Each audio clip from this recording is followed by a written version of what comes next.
Alors, je fais des choses dans le cours de philosophie of law que je ne fais pas ici, et je fais ici des choses que je ne fais pas dans le cours de philosophie of law. Par exemple, dans le cours de philosophie of law, j'insiste davantage sur des auteurs anglais comme Locke. Enfin, je fais quand même un cours centré autour de la philosophie ancienne, mais je fais beaucoup d'incursions dans la philosophie anglo-saxonne chez Hobbes, Locke, ou Stuart Mill, ou encore John Rawls.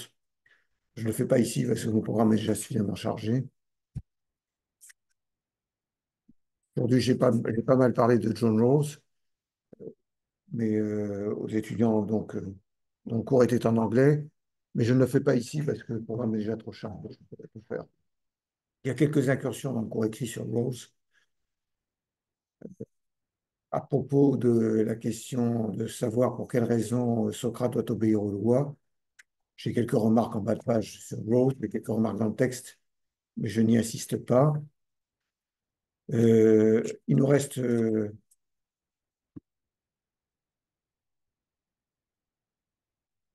6 heures de cours en comptant les 2 heures d'aujourd'hui, d'accord? Donc ça veut dire qu'il ne nous reste pas beaucoup d'heures. Je pense que pour arriver à Aristote, comme je vous l'ai dit, ça va être un peu difficile. Mais Aristote, vous connaissez, tous les juristes connaissent Aristote, vous n'avez pas besoin que je vous en parle. Je ferai quelques remarques en aparté dès aujourd'hui à propos d'Aristote, mais en traiter systématiquement, ça va être compliqué d'ici la fin du semestre, on verra. Donc aujourd'hui, nous en sommes déjà à Platon, hein, le temps tourne, n'est-ce pas? Nous sommes déjà au IVe siècle avant Jésus-Christ. Euh, et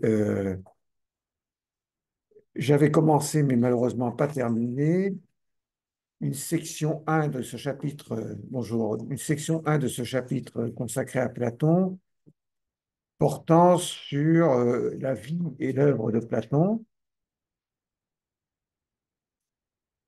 Et j'en étais resté au grand B du paragraphe 1 sur la vie de Platon, où j'avais expliqué, je m'étais arrêté au moment où il entreprenait sa grande aventure sicilienne, qui se traduira par 3 voyages. Vous allez me dire, on n'en a rien à foutre, mais si, en fait, c'est important parce que ça, c'est en lien avec sa philosophie politique, en fait. Et je vous expliquerai pourquoi. Je crois l'avoir déjà dit en aparté plusieurs fois, mais je reviendrai là-dessus. Donc, en fait, première expédition en Sicile, donc vers 388 avant Jésus-Christ, donc Platon a un peu plus de 40 ans, un peu moins de 40 ans, pardon, et il va donc à la cour de Denis Ier l'Ancien, tyran de Sicile, pour le convertir à ses idées de philosophie politique. Malheureusement, c'est un échec et il doit rapidement plier bagage. Euh, et il s'ensuit un retour qui n'est pas de tout repos, puisqu'il est vendu entre-temps comme esclave, semble-t-il. Mais en fait, la date de cette mésaventure est controversée. Toujours est-il qu'il est racheté par une connaissance et que finalement il rentre à Athènes. Bon. Il rentre à Athènes, 387, et date importante, il fonde l'Académie, hein, dont je vous avais parlé. Et il écrit un certain nombre de dialogues ou débuts de dialogues dont je vous ai parlé. En 367, Denis Ier l'Ancien meurt en Sicile et Denis II le Jeune lui succède. Forcément, il est plus jeune, il s'appelle le Jeune. Et Denis II le Jeune envoie un mail à Platon en disant que tout ça c'était un malentendu et que ce serait bien qu'il revienne en Sicile. Et donc, il lui offre un billet Ryanair pour retourner en Sicile. Donc, Platon s'embarque, mais pas à Charleroi ou Beauvais, il s'embarque à la voile en fait. Il retourne en Sicile, surtout que Denis II le Jeune a auprès de lui un conseiller qui est un pote de Platon qui s'appelle Dion. Le dit Dion, d'ailleurs, finira très mal, puis il sera exécuté par la suite, dans la suite des événements, mais bon, peu importe, si j'ose dire, pour lui, ça importe évidemment beaucoup. Et donc, Platon repart en Sicile en laissant la direction de l'académie à l'un de ses disciples, Eudoxe. Eudoxe, ça veut dire qu'il y a une bonne opinion en grec. Donc ça, c'est l'opinion. Eudoxa, ça veut dire bonne opinion. Mais la brouille avec Denis II le jeune est rapide. Donc lui aussi se montre assez rétif aux idées platoniciennes et Platon doit revenir rapidement à Athènes. Et là, il écrit un certain nombre de dialogues de sa maturité, parmi lesquels deux dialogues dont je vous ai déjà parlé, le Théétète, dont le sous-titre est de la science, hein, épistémé, la science, et le politique, qui est important pour la compréhension de la philosophie politique de Platon, comme son nom l'indique, évidemment, hein, et qui est important notamment parce qu'on peut considérer que ce dialogue est la fondation, en fait, de la science politique. La science politique ne s'est pas fondée rue Saint-Guillaume, elle s'est fondée au IVe siècle avant Jésus-Christ chez Platon. Mais sans doute, ces incultes de Sciences Po n'en ont même pas conscience. Ils préfèrent se balader avec des kékis, donc évidemment, il va trop leur demander. Voilà. Après, là, je crois que vous étiez sortis parce que j'avais choqué mes propos sur Sciences Po, vous avez choqué. Je suis enregistré, mais c'est pas grave. C'est la liberté d'expression. Ils sont vraiment à la dérive, hein. Bon. Là, il semblerait que le directeur actuel de Sciences Po ait décidé de mettre un peu d'ordre, mais bon. Comme quoi, la pluridisciplinarité, c'est bien, mais il ne faut pas. En fait, je pense que c'est ce qu'il y a de mieux ici, c'est qu'on fait le cours de philosophie du droit, c'est un cours approfondi, c'est pas du saupoudrage de machin. Moi, je n'aime pas ça, en fait. J'aime bien, je pourrais faire du saupoudrage, enfin, j'aurais peut-être pas forcément l'encyclopédie pour le faire, mais je pense que c'est mieux d'approfondir certains auteurs, c'est plus profitable intellectuellement, hein. Euh, donc, voilà, il écrit notamment le Théétète et le politique. Il écrit aussi Parménide, un dialogue dédié au fameux philosophe italique Parménide, dont je vous ai déjà parlé, je pense, à propos de Gorgias, en vous disant que la critique, le nihilisme ontologique de Gorgias, c'était une critique dirigée contre Parménide. Si vous ne vous souvenez pas de quoi je parle, vous pouvez vaguement jeter un coup d'œil au cours écrit. De toute façon, ce qui fait foi à l'examen, c'est le cours oral, hein, je le rappelle, hein, et les textes que nous avons étudiés ensemble. Et je mettrai la liste de ces textes sur Agora, ça, pour qu'il n'y ait pas de malentendu. Donc, il revient à Athènes. En 361, Denis II envoie un nouveau mail à Platon pour lui dire que c'était un malentendu, Missverständnis, hein, et que donc il est le bienvenu à nouveau en Sicile. Donc, Platon s'embarque pour la Sicile à nouveau, et rapidement, ça tourne au vinaigre. euh, et ça tourne vraiment très sérieusement au vinaigre, puisque Platon est assigné à résidence et qui ne doit sa libération que l'intervention d'un ami, d'une relation. Et donc, il rentre à Athènes, mais cette fois-ci, c'est terminé, hein. Il rentre à Athènes, mais on est déjà en 361, donc en 360, et il rédige ses derniers dialogues, dont notamment le Timée, très important pour la cosmologie de Platon, Critias, qui porte le nom de ce fameux tyran de la dictature des 30 tyrans, Critias, et enfin les lois, dont il est évident que c'est un dialogue qui a une certaine importance au regard de la question spécifique qu'il nous pose de la philosophie du droit de Platon, même si je rappelle que la philosophie politique et la philosophie du droit de Platon sont tellement imbriquées dans sa philosophie générale qu'on ne peut pas vraiment les distinguer. Ça nous amène, donc Platon meurt en 347, donc il a 80 ans, bel âge. Mais en Grèce, c'était ça, où il mourait très vieux ou il mourait très jeune, en fait, hein. Il y avait même 30% des femmes qui mouraient en couche, quand même, hein. Euh, Après, quand on vivait vieux, hein. Quand on vivait bien, on vivait vieux. Pas toujours, mais on pouvait vivre vieux. Donc, passons maintenant, dans un paragraphe 2 à l'œuvre de Platon.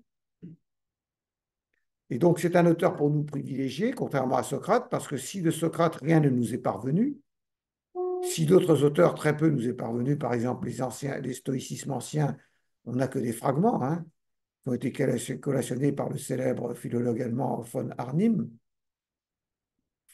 qui a collationné les fragments de l'ancien stoïcisme et du moyen stoïcisme que nous avons perdus. D'Épicure, nous avons conservé 3 lettres et quelques maximes, mais de Platon, nous sommes censés avoir pratiquement tout conservé, c'est-à-dire l'écrasante Euh, la grande partie de son œuvre, la très grande partie de son œuvre, ce sont des dialogues.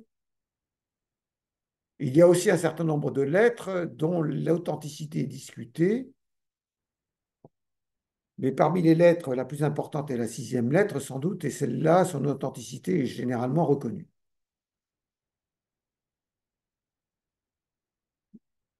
Donc maintenant, euh, puisque l'essentiel de l'œuvre de Platon est composé de dialogues, il faut parler des caractéristiques des dialogues platoniciens avant de parler des difficultés que ces dialogues posent.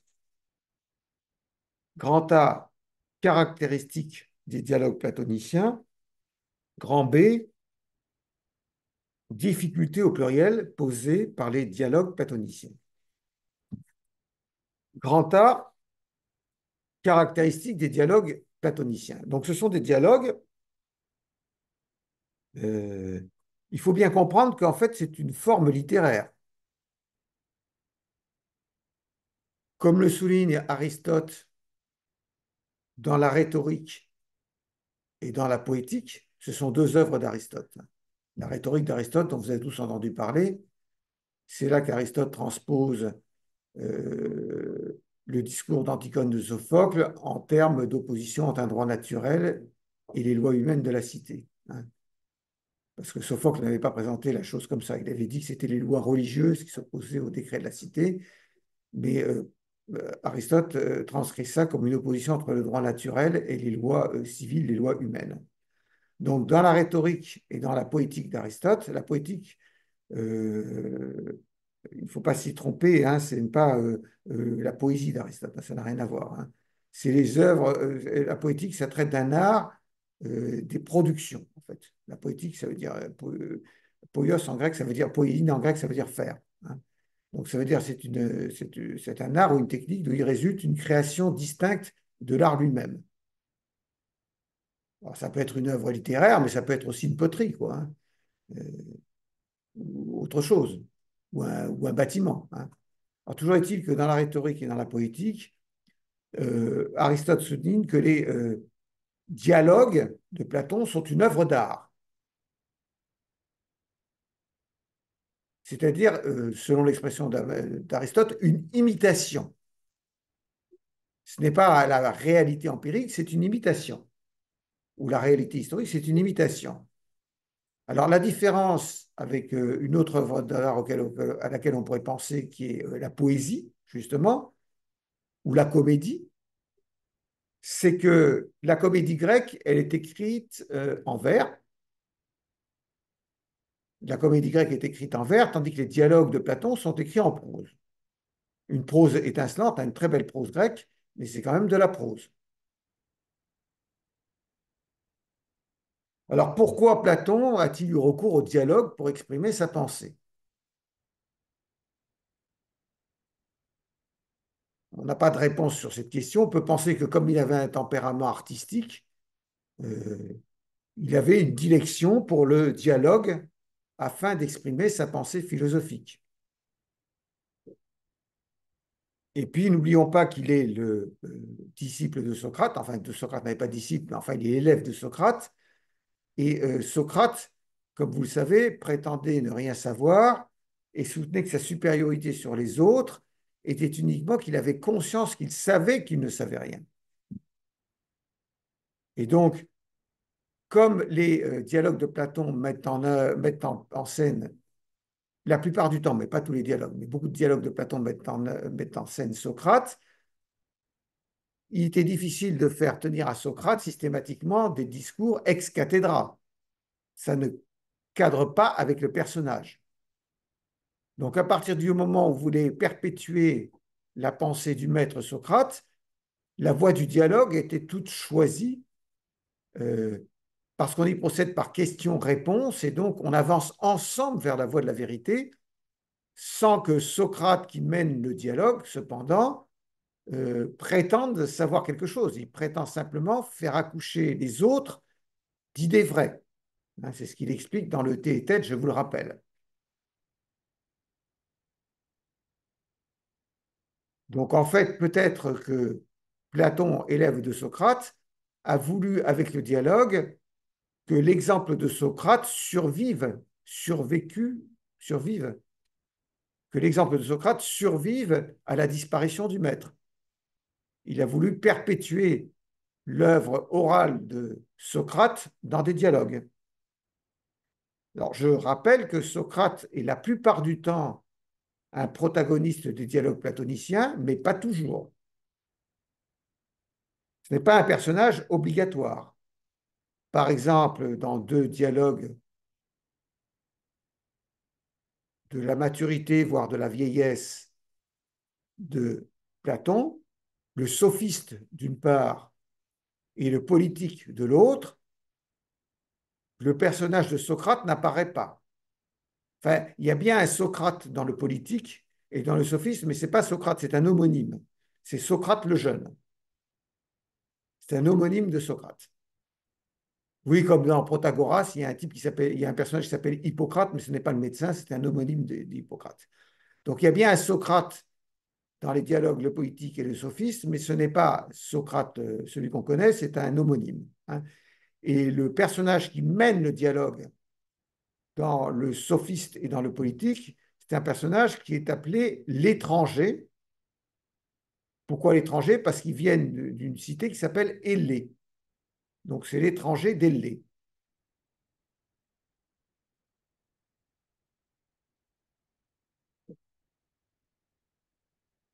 Ou par exemple, dans le Tibet, un des derniers dialogues que Platon a écrit, le personnage principal qui mène l'entretien est le personnage éponyme du dialogue, c'est-à-dire c'est un mec qui s'appelle Timée. C'est un pythagoricien. Je vous rappelle que Platon s'était procuré, paraît-il, les écrits secrets de Pythagore lors de son premier voyage en Italie, et il a subi une certaine influence pythagoricienne, ça c'est tout à fait clair, notamment dans sa dilection pour les nombres, l'arithmétique et la géométrie, hein. Bon, même si vous n'avez jamais lu de Pythagore ou jamais entendu rien sur Pythagore, vous connaissez le théorème de Pythagore quand même.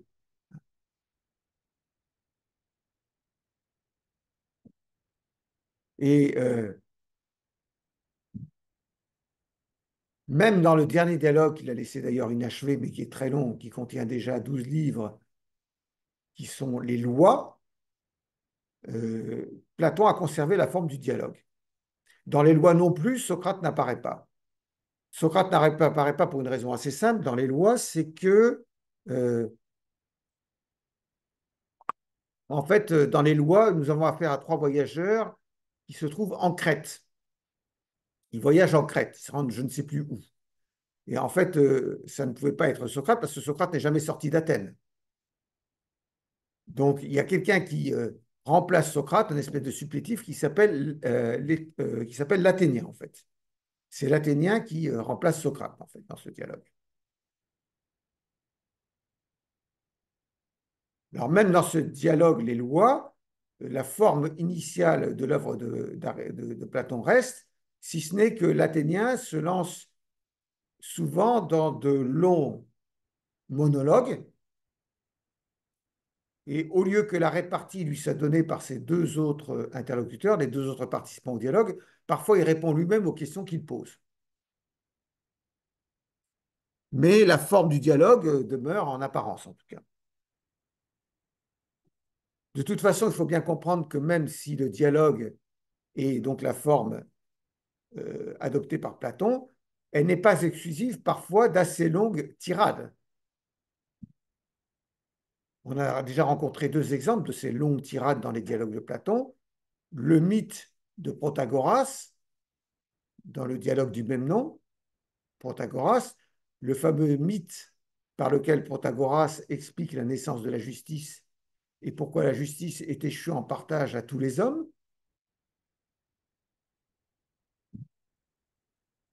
Et euh, on peut citer également le Criton, avec la fameuse prosopopée des lois, sur laquelle on s'est étendu assez longuement. Mais on peut citer également la tirade de Calliclès dans le Gorgias.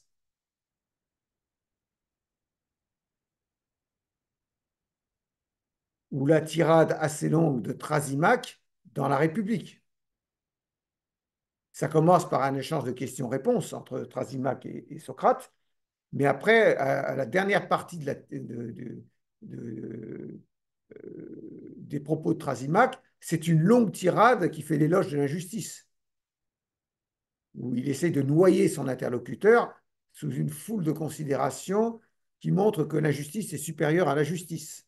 Donc là, il y a un discours enflammé et assez long. Dans le Phèdre, autre dialogue de Platon, aussi de la maturité de Platon, il y a une succession de 3 discours.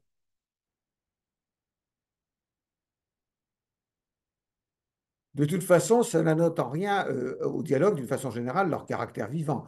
Quand vous lisez La République, c'est quand même un régal, surtout le livre 1, mais les autres livres aussi, de voir comment les, les- les gens dialoguent. Quand vous prenez le Gorgias, avec ces joutes oratoires qui se succèdent entre Socrate et Gorgias, puis entre Socrate et Polos, puis entre Socrate et Calliclès, ou ces joutes oratoires qui opposent Protagoras et Socrate dans le dialogue qui s'appelle Protagoras, et bien d'autres dialogues, on peut citer encore, il y a quand même un caractère vivant du dialogue qui prend, quoi, en fait. C'est prenant. Hein. Et ces dialogues traduisent une certaine élévation de la pensée, hein, ça c'est sûr. Ils sont agrémentés souvent par l'ironie. Hein. Je vous renvoie à La République, livre 1, sur la fameuse ironie socratique, mais il y a d'autres dialogues font partie qui illustrent cette ironie, comme Ménon, par exemple, hein, avec l'essaim des vertus, hein, dont je vous ai déjà parlé. Vous savez, Socrate demande à Ménon de lui définir ce que c'est que la vertu, et Ménon répond, ben, il y a la vertu de l'homme adulte, la vertu de la femme adulte, c'est pas la même, parce que la vertu de la femme adulte, c'est de faire la cuisine, en fait, grosso modo. Il y a la vertu de l'enfant, il y a la vertu de l'adolescent, il y a la vertu de l'homme public, il y a la vertu de l'homme privé. Et Socrate répond, écoute, tu n'as pas très bien compris ma question. Ou, non, il répond même pas ça, il répond, tu es vraiment un type formidable parce que je te demande de dire ce que c'est que la vertu et tu me donnes un essaim de vertu. C'est un peu comme si je te demandais ce que c'est qu'une abeille et tu me répondais, ben, il y a des abeilles qui sont grosses, il y a des abeilles qui sont petites, il y a des abeilles qui produisent beaucoup de miel, il y en a qui produisent peu de miel, il y a des abeilles qui sont domestiques, il y a des abeilles qui sont sauvages. Je ne t'ai pas demandé par quel trait caractéristique une abeille se distingue d'une autre, je te demandais ce que c'est qu'une abeille de façon générale. Je te demande de définir une abeille. Donc là, je te demande de définir la vertu. Hein. Donc, s'il te plaît, évite de me parler de. Bon, c'est ironique, évidemment, mais c'est assez amusant. Donc, c'est resté en proverbe, cette histoire des essaims d'abeilles. Ça, c'est à placer dans une copie. C'est resté en proverbe, cette histoire.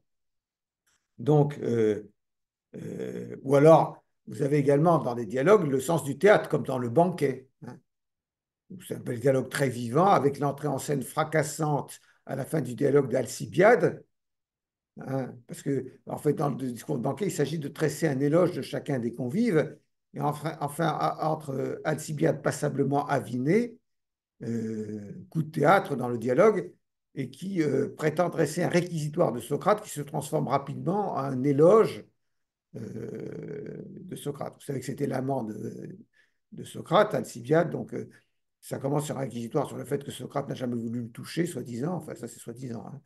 Et finalement ça se termine par un éloge de Socrate. Et donc il y a ce coup de théâtre au milieu du dialogue avec l'entrée d'Alcibiade. Hein.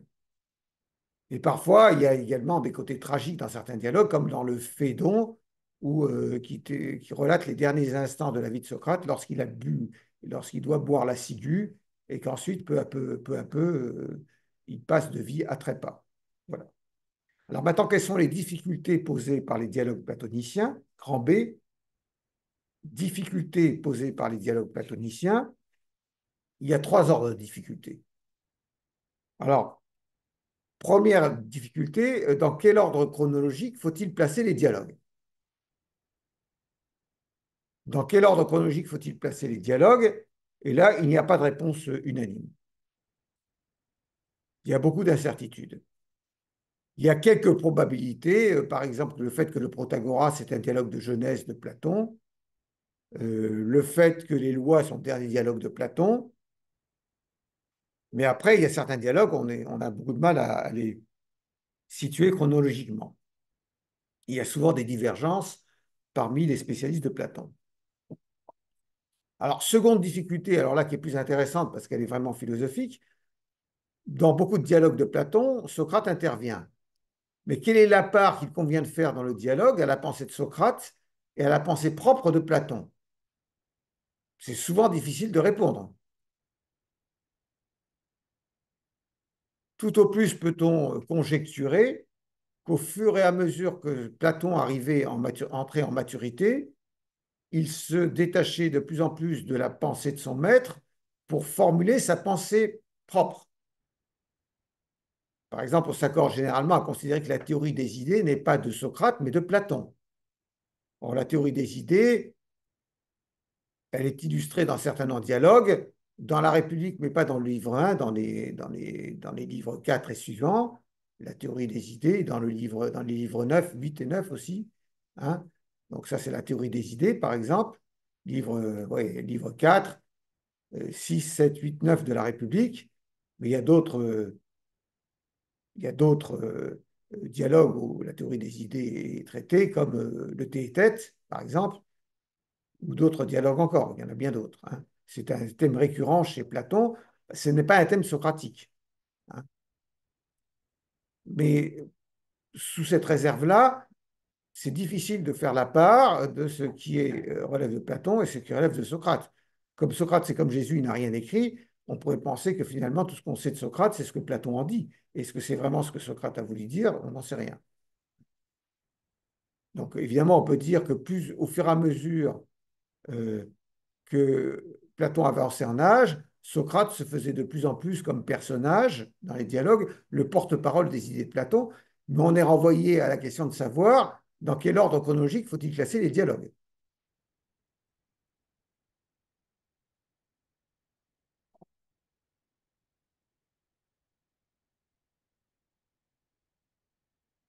De toute façon, ce qu'il faut bien comprendre, c'est dans certains dialogues, il y a des personnages qui interviennent, parfois Socrate n'intervient pas, comme je l'ai dit.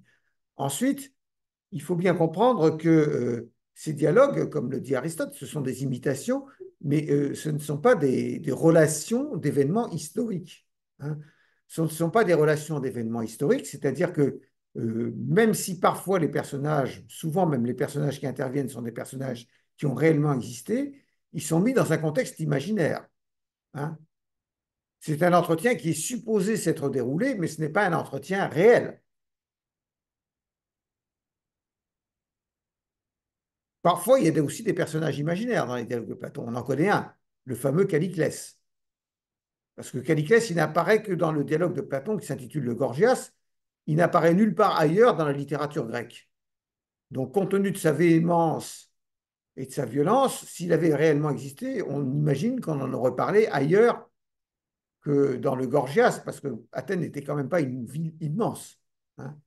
Un personnage comme ça, on en aurait entendu parler. Mais même lorsque ce sont des personnages réels, encore une fois, euh, le dialogue n'est pas la relation d'un entretien qui s'est véritablement déroulé. D'ailleurs, il y a parfois des anachronismes dans les dialogues de Platon, et il n'en reste pas moins que Platon est toujours soucieux de vraisemblance. Quand vous prenez un dialogue de Platon, il y a toujours un contexte dans lequel le dialogue est amené. Par exemple, dans la République, ça commence que voilà, ils sont au Pirée à assister à je ne sais plus quelle fête religieuse, et c'est sur leur chemin de retour vers Athènes, qui se trouvent empêchés littéralement de passer par des gens qui veulent leur donner l'hospitalité, Socrate et ses compagnons qui sont là, à savoir le fameux Céphalée, qui est un vieil ami de Socrate. Donc, ils se rendent chez Céphalée. Donc, voilà. Hein. Dans Protagoras, c'est Hippocrate qui vient frapper à 3 heures du matin à la porte de la maison de Socrate pour lui dire que Protagoras est en vide et qu'il faut absolument aller le voir, etc. Dans Thé et Tête, à un moment donné, on fait intervenir la pensée de Protagoras, mais on fait les protagonistes du dialogue soulignent que Protagoras est mort et qu'il ne peut pas se défendre lui-même. Donc il demande à Socrate de faire un discours comme si si Protagoras s'était exprimé. Donc il y a un souci de vraisemblance. Hein. Mais pourquoi y a-t-il un souci de vraisemblance? Pas pour faire passer les dialogues pour une vérité historique.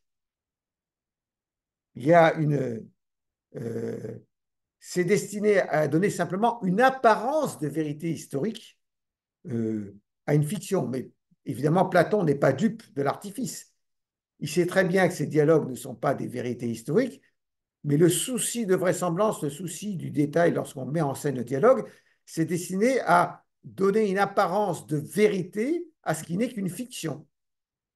Donc c'est assez intéressant comme exercice.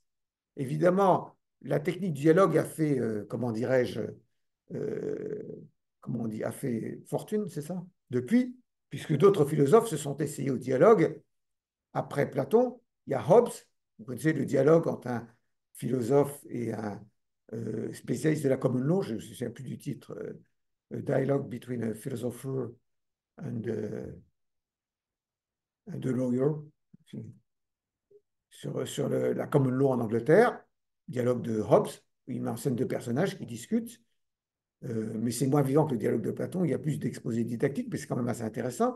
Il y a bien sûr le neveu de Rameau de Diderot, dont vous avez tous entendu parler, hein, euh, qui met en scène donc l'auteur, c'est-à-dire Diderot, et le neveu de Rameau, qui est un personnage cynique, mais pas cynique au sens du VIe siècle avant Jésus-Christ, hein, cynique au sens moderne du terme, qui méprise les conventions sociales.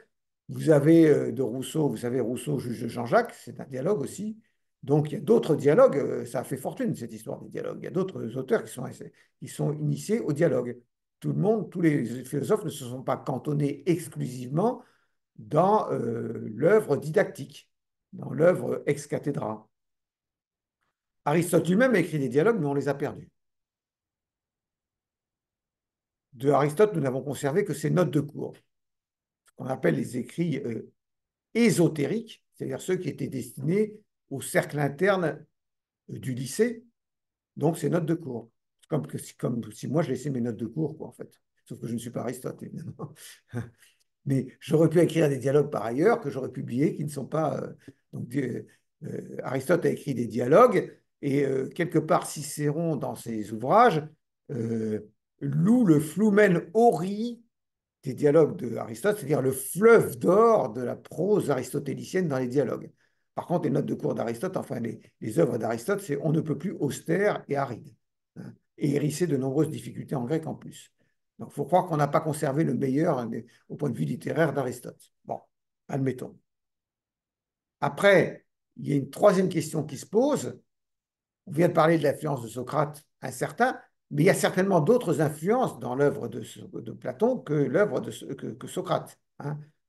Il y a très probablement euh, l'influence du pythagorisme, je vous l'ai dit, l'influence de l'éléatisme. L'éléatisme, en fait, c'est l'école de pensée fondée par Parménide d'Élée, hein. Et dans le dialogue, justement, du politique, le personnage principal, je vous rappelle, s'appelle l'étranger d'Élée. C'est quelqu'un qui appartient à cette école. Donc, il y a une influence de Parménide et il y a une influence, évidemment, de l'héraclitéisme, puisque, comme je vous l'ai déjà dit à plusieurs reprises, c'est pour répondre à l'objection tirée du mobilisme universel que Platon, qui ne concevait pas qu'un objet de connaissance ne soit pas stable, pour répondre à l'objection tirée du mobilisme universel d'Héraclite, que Platon, qui ne concevait pas qu'il ne puisse y avoir connaissance d'un objet qui ne soit pas stable, que Platon a créé sa théorie des formes intelligibles. Il fallait chercher quelque chose de stable ailleurs que dans le monde sensible, puisque le monde sensible est fugitif. Et je vous le rappelle, Platon a probablement, ce n'est pas sûr, mais Platon a probablement suivi les leçons d'un élève d'Héraclite d'Éphèse qui s'appelait Cratyle, celui qui ne répondait que par des gestes. Parce qu'il prétendait que tout bougeait et qu'il n'y avait rien de stable, on ne pouvait même pas descendre une seule fois dans le même fleuve.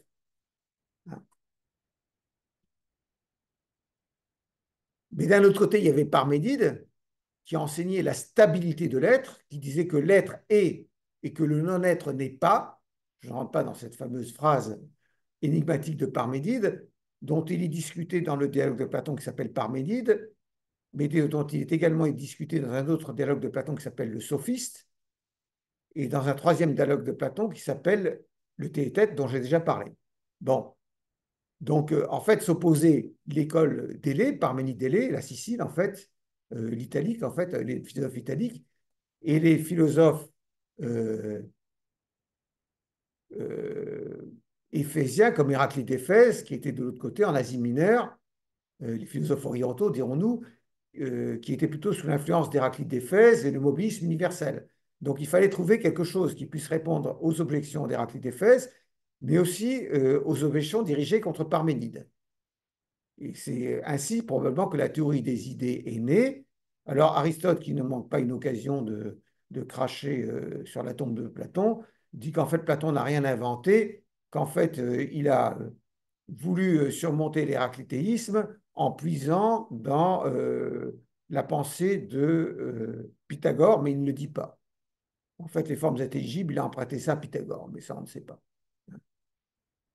Passons maintenant à une section 2 consacrée à la philosophie du droit de Platon. Et ici, on va diviser... oui, je vous en prie. La troisième difficulté, c'est que, mis à part l'influence de Socrate, y a-t-il d'autres influences qui se sont exercées sur Platon? Réponse certainement. Euh, le pythagorisme, l'éléatisme, l'héraclitéisme, l'orphisme aussi, hein, sont des pensées qui ont influencé Platon. Mais de toute façon, il faut bien comprendre que Platon n'est pas, même si Aristote ne manque pas une occasion de souligner que Platon était un piètre penseur, Platon était quelqu'un qui était suffisamment brillant et avait suffisamment de personnalité pour choisir ses influences et non pas les subir.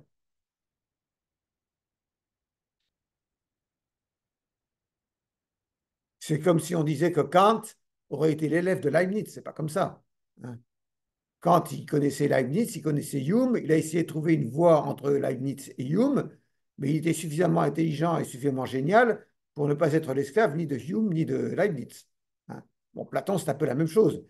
Il a dû choisir comment surmonter les objections adressées aux théories de Parménide, donc l'éléatisme, et comment surmonter les objections euh, euh, comment surmonter les critiques qui avaient été adressées à Parménide, mais tenir compte quand même de Parménide, et comment surmonter euh, le mobilisme universel d'Héraclite tout en reconnaissant qu'Héraclite avait, d'un certain point de vue, raison, hein. Donc voilà, hein.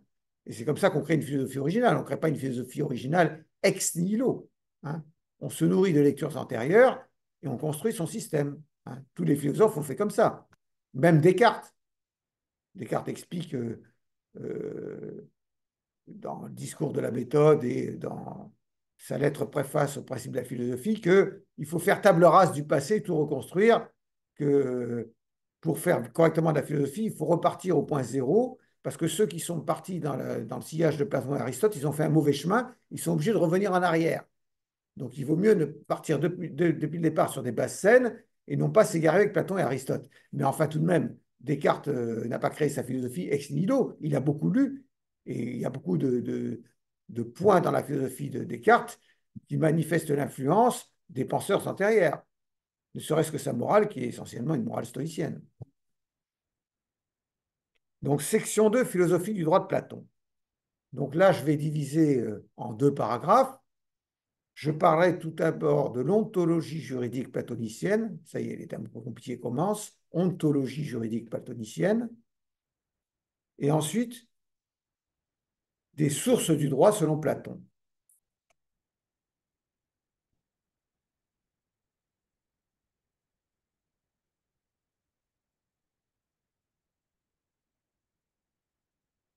Donc, paragraphe 1, ontologie juridique platonicienne.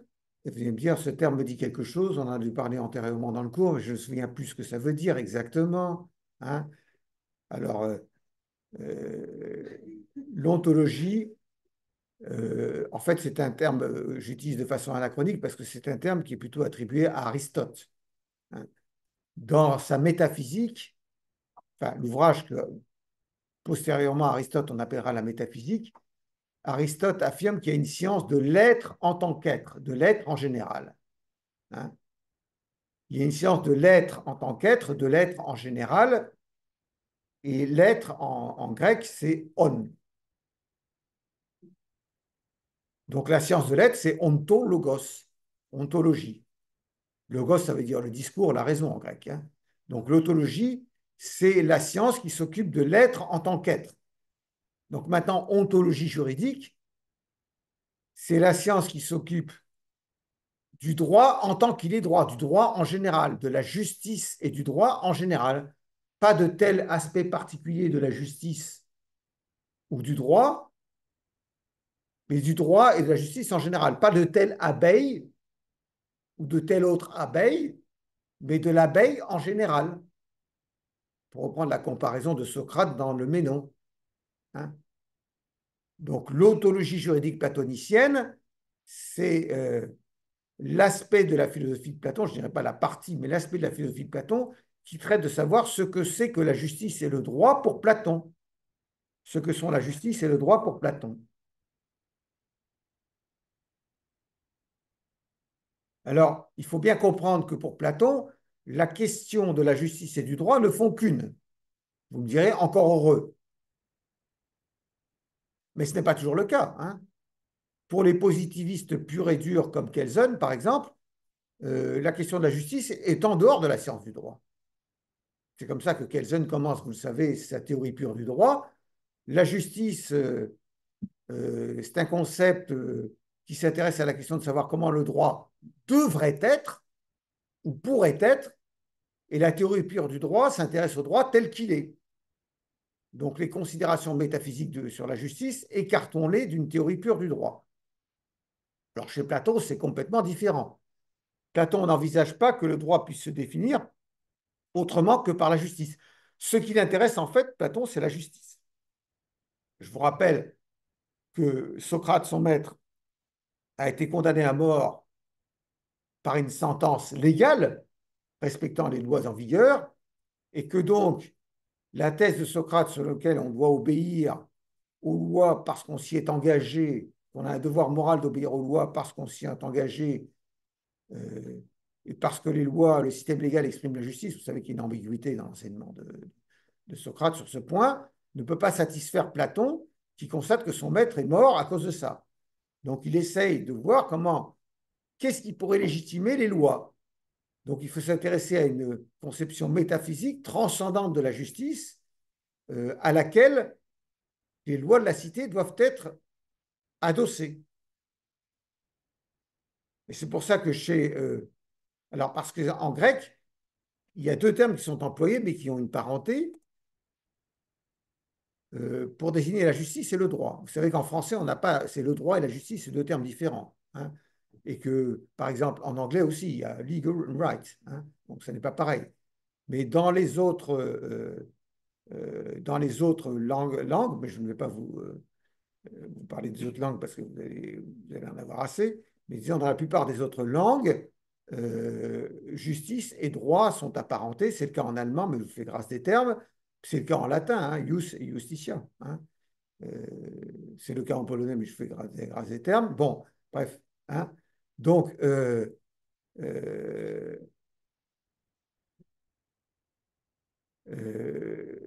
les termes sont normalement apparentés.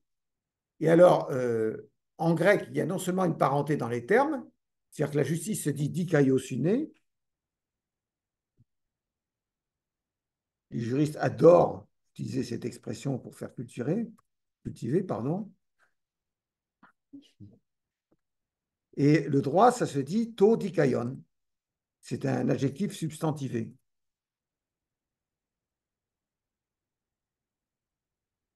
Donc, ce qui est intéressant, enfin, ce qui est intéressant, ce qu'on doit bien noter avec Platon, dans la République notamment, c'est qu'il emploie indifféremment dikaiosune ou to dikaion. Il ne fait pas de différence entre l'un et l'autre. Tantôt, il parle de to dikaion, le droit, tantôt de dikaion, ce qui est juste, hein, juste, enfin, c'est l'adjectif, dikaion, c'est l'adjectif, juste, et to dikaion, c'est le droit, hein. Donc, tantôt, il parle de dikaion, tantôt, il parle de dikaiosune. Il ne fait pas de différence. Il ne fait pas de différence, c'est-à-dire que lui, il ne se pose pas la question, sa réflexion ne porte pas sur le droit positif. Sa réflexion porte sur une justice idéale. Et d'ailleurs, le sous-titre de la République, je vous le rappelle, c'est Péri Dicayou, au sujet du juste. C'est le sous-titre de la République. Ce n'est pas Péri tout Dicayou, au sujet du droit. C'est Péri Dicayou, au sujet du juste, de ce qui est juste. Péri, ça veut dire au sujet d'eux en grec. Enfin, ça veut dire autour et par extension au sujet d'eux. Hein. Périphérique, péripatéticien, péripatéticienne, ça veut dire autour en fait, initialement. Mais ça veut dire aussi au sujet d'eux. Hein.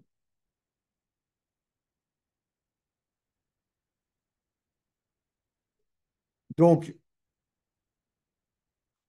l'ouvrage fondamental de Platon, La République, ne porte pas sur les lois existantes dans la cité. L'ouvrage fondamental de Platon, La République, porte sur la définition d'une justice idéale et la manière dont cette justice idéale peut être rendue applicable dans la cité historique. La justice idéale qui est celle d'une cité idéale, comment peut-elle devenir justice appliquée dans une cité historique? Voilà à peu près l'objet de la République. 4 premiers livres, on s'intéresse à la définition de la justice. Ensuite, on se demande comment la justice peut prévaloir dans une cité historique. Alors vous me direz, mais d'accord, mais il n'a pas écrit que la République, Platon, il a aussi écrit les lois. Alors les lois, quand même, il y a loi dedans. Hein, nomoi. Effectivement, les lois, en fait, le titre complet, c'est nomoi ou de la législation. Les lois ou de la législation. Je ne vous donne pas le terme grec, ce n'est pas la peine. Des lois, les lois ou de la législation. Les lois ou de la législation, oui, c'est ça.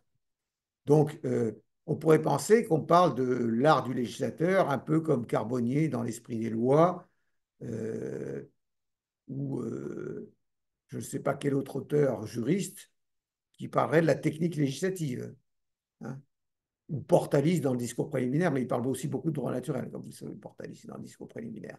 Mais ce n'est pas du tout de ça dont il s'agit. Hein. En fait, si. Alors, c'est vrai que dans les lois, les participants au dialogue discutent euh,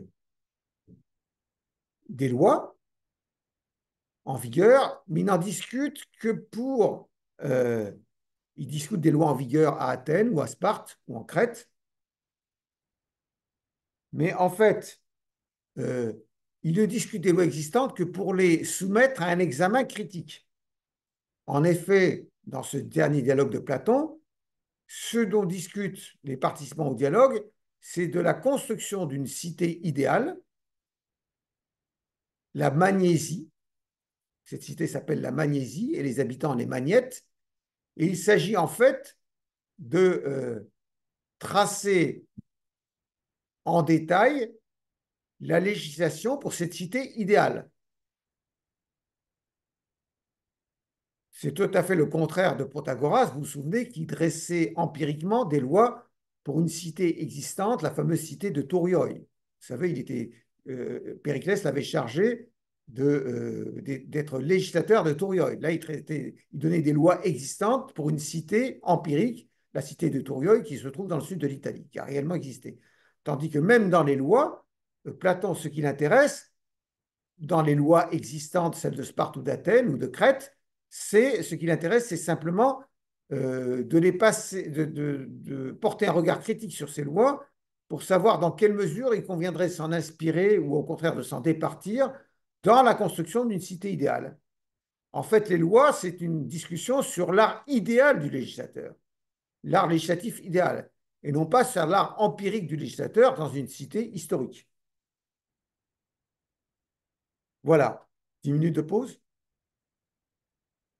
Parce que je crois, non, il est déjà 50 largement, oui. Hein. Donc 10 minutes de pause. Voilà, c'est plus prudent. Heureusement qu'on a on a le podcast, on travaille avec Filet, mais quand même. j'ai l'impression qu'on va peut-être pouvoir tenir jusqu'à la fin de l'année sans qu'ils me disent qu'il n'y a pas de place sur la plateforme, parce que pour le moment, ça a l'air de marcher. Mais méfiez-vous, hein, téléchargez quand même les enregistrements, méfiez-vous.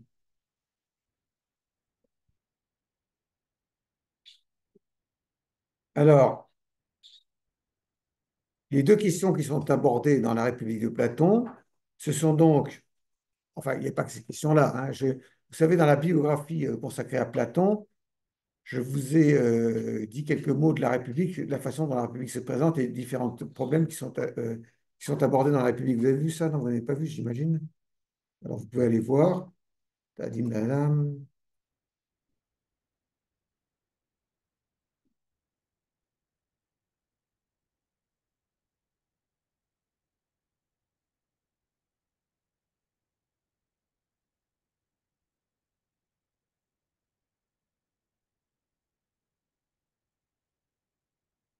Voilà, c'est sur la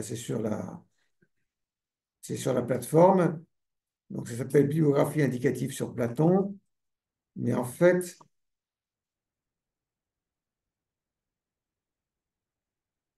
il y a aussi dedans un résumé de la République, un résumé très bref de la République.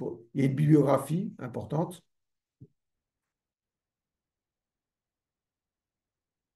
qui peut vous aider. Et il y a un très bref résumé de la République avec les différents points qui sont abordés dedans, hein. Quelques explications sur les traductions de la République que vous pouvez utiliser, que vous pourriez utiliser si vous aviez le temps. C'est comme ça qu'il faudrait poser des questions. Et vous avez également un résumé très long alors du politique de Platon, hein, que j'ai rédigé l'été dernier, hein. Et ça reprend un peu ce que je dis dans le cours aussi, peut-être un peu plus développé ou un peu moins développé, hein. Voilà. Donc ça, c'est pour euh, ce dont je parle dans la biographie.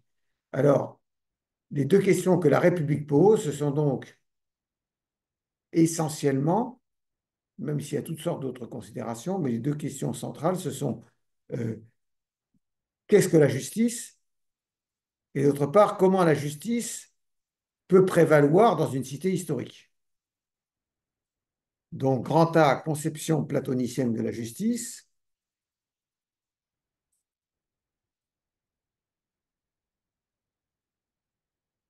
Grand B, condition d'une effectivité. Alors, conception platonicienne de la justice, grand A. Grand B, condition d'une effectivité de la justice d'après Platon. Pas très élégant, mais enfin, c'est comme ça. Condition d'une effectivité de la justice d'après Platon. Et vous remarquerez que condition est au singulier. Et ce n'est pas une faute d'étourderie de ma part parce qu'il y a une seule condition. Donc, grand A, conception platonicienne de la justice. Alors, cette conception platonicienne de la justice, elle a une double caractéristique. C'est-à-dire que pour Platon, la justice est une vertu qui est tout à la fois morale et politique, une justice qui est tout à la, une vertu qui est tout à la fois morale et politique. C'est une vertu qui est tout à la fois morale et politique d'une part, et d'autre part, la justice est une forme intelligible, c'est-à-dire un concept métaphysique transcendant, quelque chose qui se situe au-delà du monde sensible. Donc, on reprendra ces deux points. Petit 1, la justice platonicienne, deux points, une vertu morale et politique. La justice platonicienne, deux points, une vertu morale et politique. Petit 2, la justice platonicienne, deux points, une forme intelligible.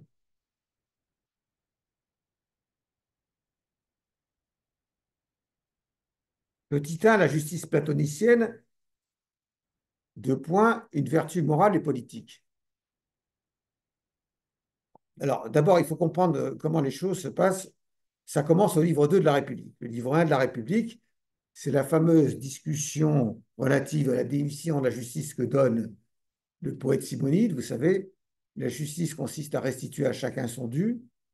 qui ne satisfait pas Socrate, puis la discussion entre Socrate et Thrasymachie, qui se termine par une tirade enflammée où Thrasymachie part littéralement en live, quoi. Il part en vrille carrément, quoi. C'est beaucoup mieux de pratiquer l'injustice que la justice, etc. La justice, c'est bon pour les naïfs.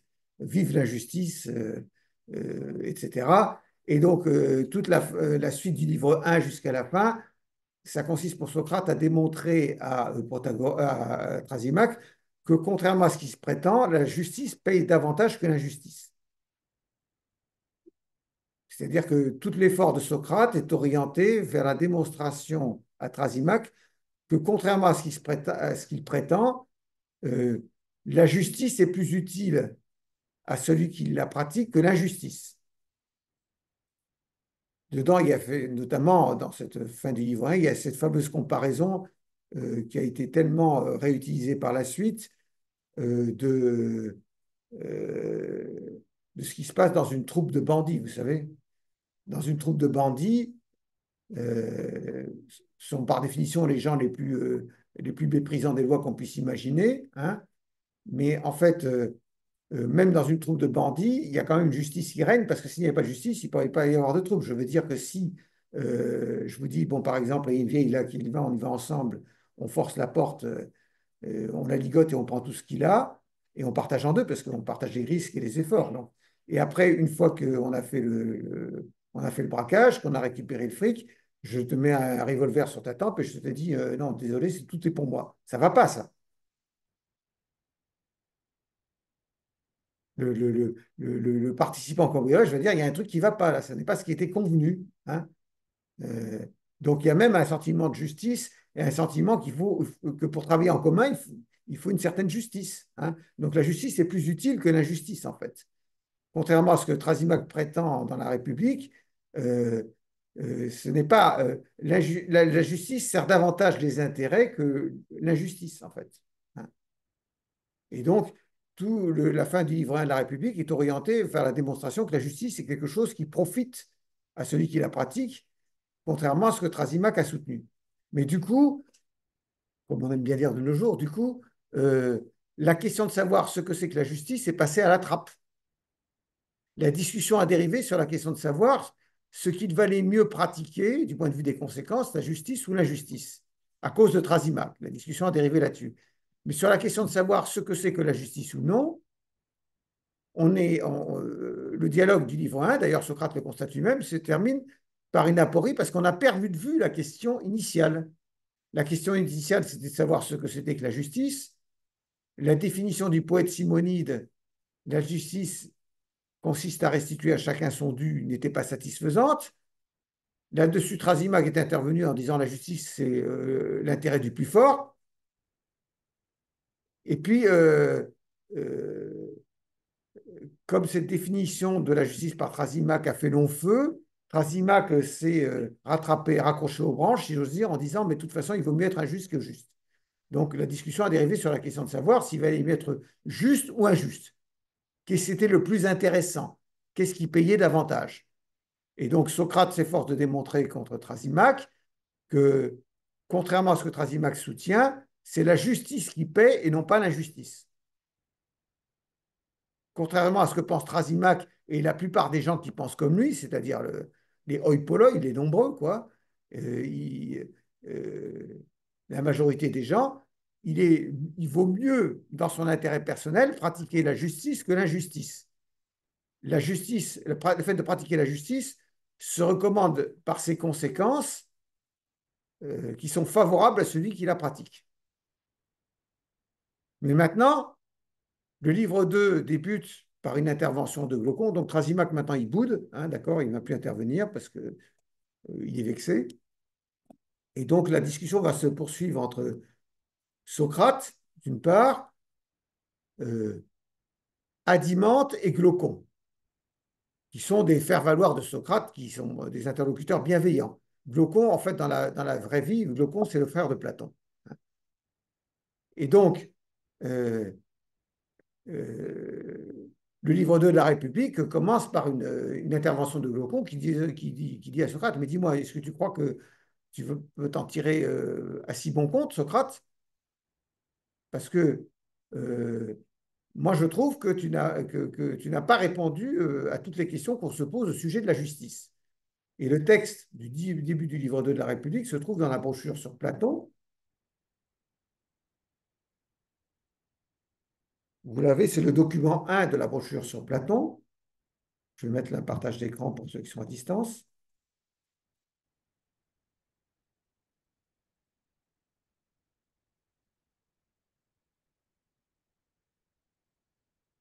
Et voilà comment ce texte-là, vous ne l'aurez pas à l'examen, hein, mais je vous explique quand même ce que dit Glaucon. Il dit en fait, Socrate, euh,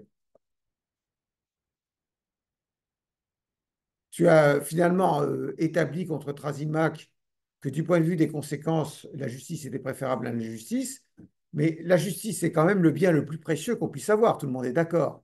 La justice, c'est quand même la règle d'or de la société grecque, donc c'est un bien qu'on chérit.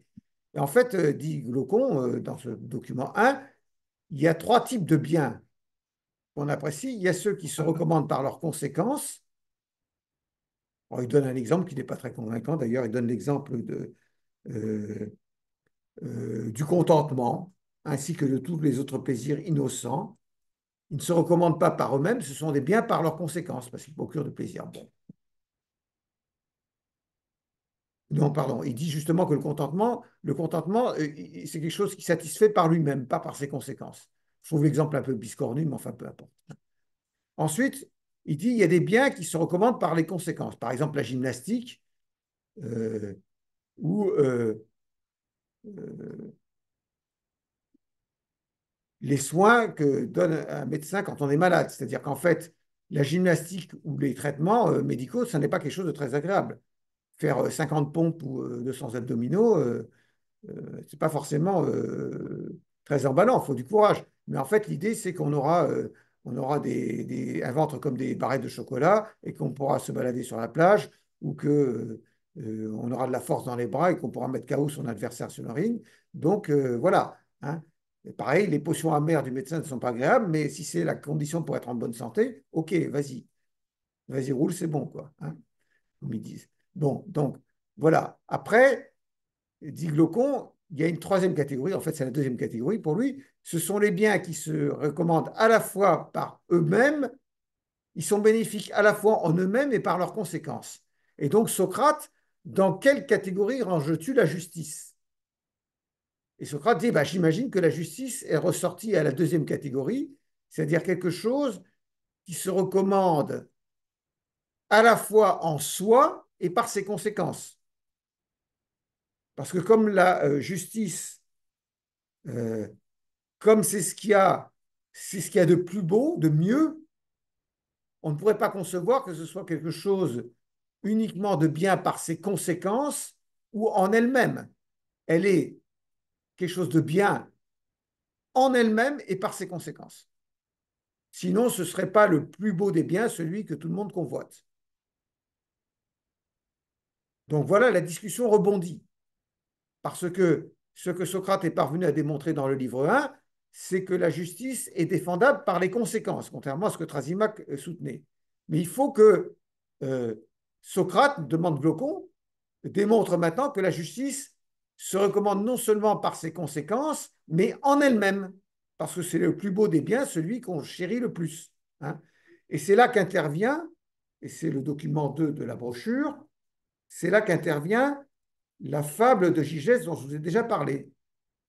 C'est la suite, c'est-à-dire que Glaucon dit, euh, pour t'exhorter à me démontrer que la justice ne vaut pas seulement par ses conséquences favorables pour celui qui la pratique, mais qu'elle doit être chérie en elle-même, je te donne l'exemple de la fable de l'anneau de Gigès, dans laquelle, vous savez, ce berger devenait invisible chaque fois qu'il tournait le chaton de sa bague, et par conséquent, il en profitait pour commettre les pires méfaits.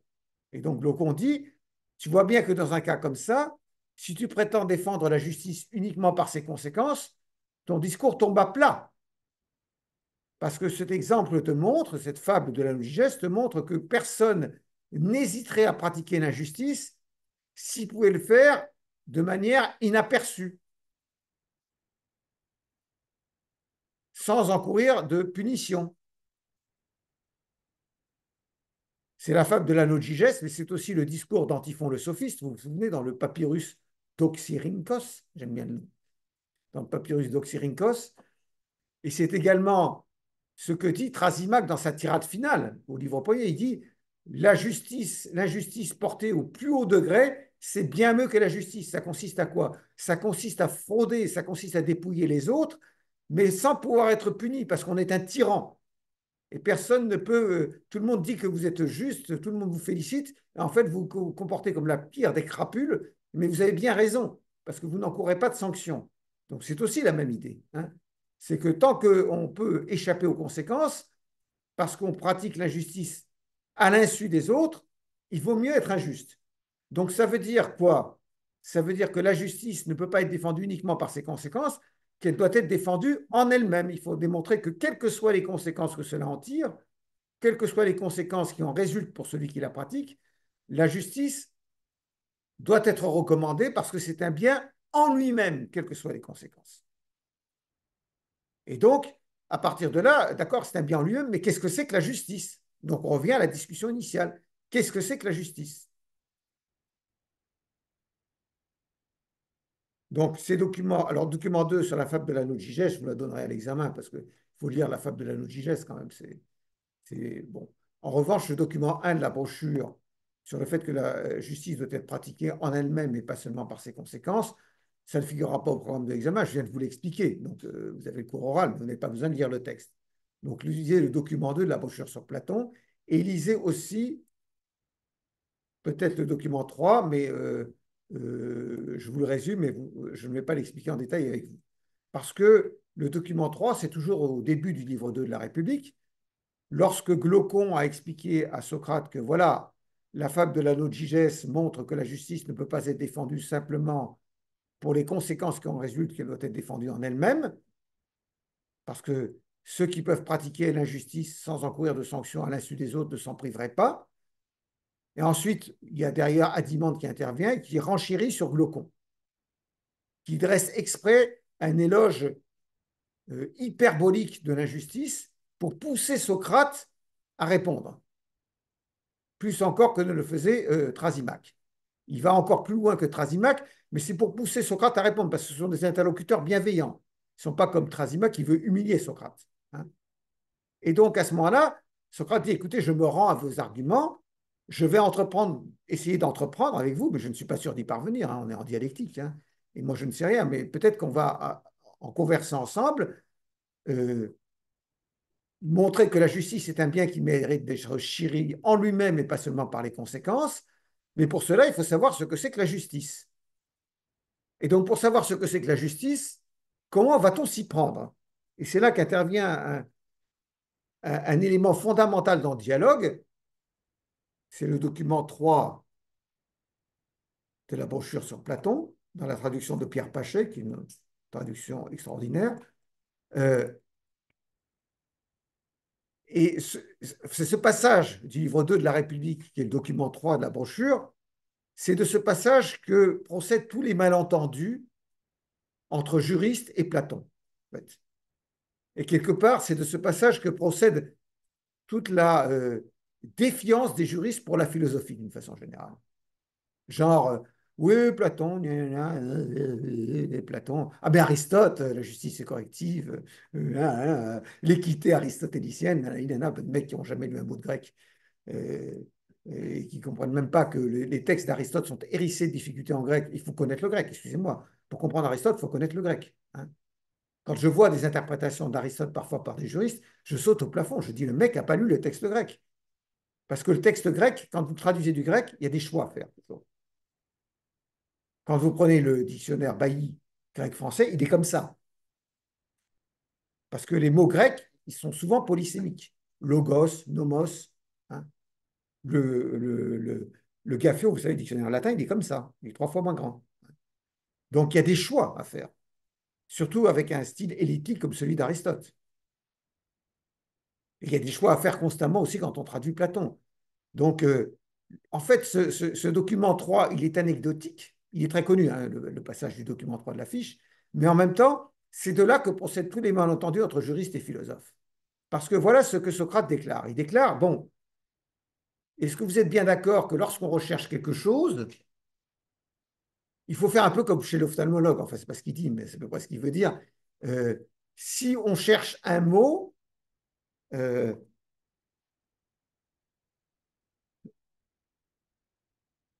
pour déchiffrer des lettres, plus exactement, et donc déchiffrer un mot, il vaut mieux commencer par des grosses lettres que par des petites.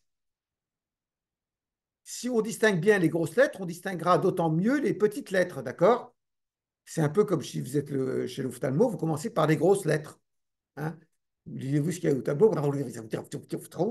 Ah ben, très bien, vous avez lu. Ben oui, vous savez, c'est toutes des consonnes et des trucs comme ça. C'est pour ça que lorsque le Polonais va chez un ophtalmologique, et l'ophtalmologue, quand il fait lire les lettres au tableau, et le ophtalmologue lui demande est-ce que vous arrivez à lire? Mais non seulement j'arrive à lire, mais c'est le nom d'un copain, je le connais très bien. C'est une vieille blague polonaise. Bon. Bon, donc vous lisez, il y a beaucoup de consonnes, hein, et vous allez de plus en plus petit, hein, d'accord? Hein. Donc, alors, Socrate ne dit pas qu'il est chez l'ophtalmologue, mais il dit c'est normal quand on veut déchiffrer de commencer par les grosses lettres et ensuite d'aller aux petites lettres. Et donc, s'agissant de la justice, on la déchiffrera, on la décryptera d'autant mieux qu'on se sera d'abord intéressé à l'endroit où la justice est en gros, avant d'examiner la justice en détail. Qu'est-ce que ça veut dire? Il faut d'abord rechercher la justice dans ce qui est gros, c'est-à-dire dans la cité, où il y a une multitude d'individus, et ensuite dans l'individu lui-même. Donc il est plus facile de montrer ce que c'est que la justice dans la cité que de démontrer ce que c'est que la justice dans l'individu. Donc il faut d'abord rechercher ce que c'est que la justice dans la cité avant de s'intéresser à ce que c'est que la justice dans l'individu. C'est ce qu'on appelle, c'est le fameux motif psychopolitique, ça s'appelle comme ça, le fameux motif psychopolitique de la République. Qu'est-ce que c'est que ce truc-là? Où suis-je? Ah, je suis là. Bon. Et comment je fais un partage d'écran d'ici là? Non, comment je fais? J'arrive au chat.